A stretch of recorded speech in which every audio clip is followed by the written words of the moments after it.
Hey guys, Tech Mentor with the video for you guys. In today's video, we're going to talk about the iPhone 6s, if it's still worth it going into 2024. Now, this phone has been around for some time, and this is why we need to discuss. Now, if you think about buying this phone, maybe you're currently using it, maybe even think about upgrading from it, everything you need to know in comparison to the newer iPhone 15 lineup, we're going to discuss in this video. So, first thing is the iPhone 6s was released in September of 2015, which makes it little over 9 years this year when it hits around the September time frame, which is going to be crazy for a phone, almost a decade old phone. Now, other things to note about this phone is it's a unique design phone here. When it came out, as you can see, this is a rose gold. You can get it in silver, gold color, and space gray as well. Again, really nice form factor. It is a 4.7-inch display phone. Comes equipped with Apple's A9 chip and 2 gigs of RAM.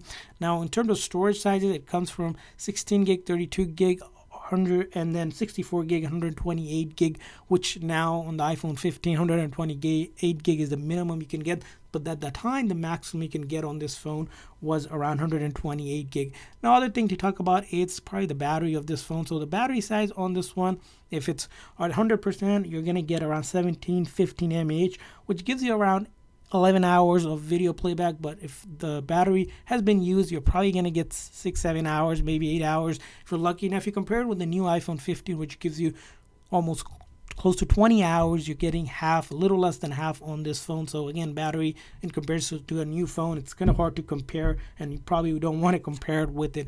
Now, when it comes to camera here, it does come equipped with the 12 megapixel camera. The front camera is, of course, as you can see here, it's a 7 megapixel camera, so your selfies are going to come out good. Now, the newer phones have 12 megapixel camera on the front, but as you notice here, photos and even when it comes to videos, you can actually record in 4K 30 frames per second. You get features like slow-mo, time-lapse available, which are available on the newer phone, square panel. So again, probably decent camera, not the greatest camera, because now if you're compared with the 212 megapixel camera or even the triple one on the Pro lineup, this one doesn't compete with that. Now, other thing we're going to probably look at on this phone, and the big thing that's coming up, is the software of it. So originally released on iOS 9, and it was able to update to iOS 15. iOS 16 isn't compatible, although it's showing a preview here, so you can update to iOS 15, which again, for this phone, it made a really long run, which a lot of people were surprised because it got almost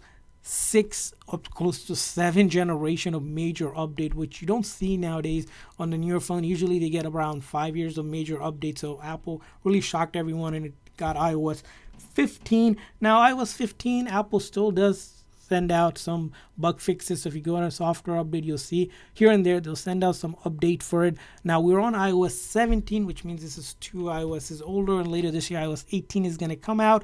Now, what that matters is that you'll find that about 75% of the apps will work. Most major apps still will work on iOS 15, but apps are starting to kind of not be supported. And when iOS 18 comes out, we may see a lot of apps starting to drop support for iOS 15, which this will make this phone sort of obsolete or kind of hard to use and make this phone like a backup phone.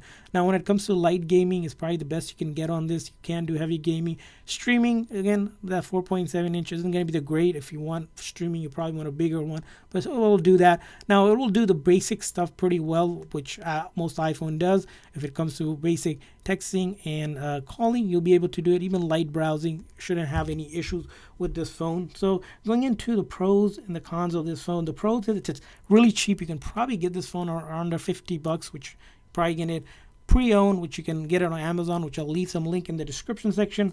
Now, other thing to note is if you like a home button, this has a home button. And also the other thing is a physical SIM card. So as you can see here, the newer phones, starting with the iPhone 15 lineup on the US model, there is no physical SIM card. So if you need a phone that needs a SIM card because you're traveling out of the country, this phone, again, might be a good backup phone if you have it.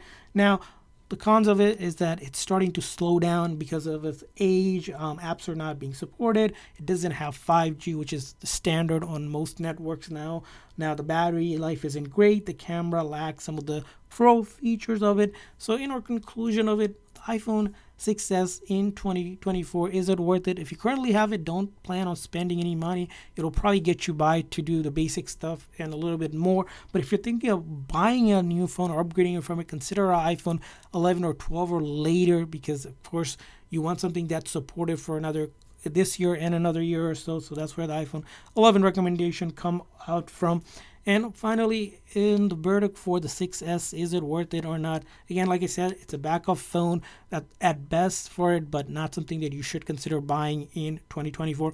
Want to hear from you guys. If you guys used it or currently using it or think about getting it or upgrading it from it, leave a comment in the comment section. If you guys enjoyed this video, consider hitting that like and subscribe button for more tips and tricks and reviews for iPhone and other iOS devices. See you guys next time.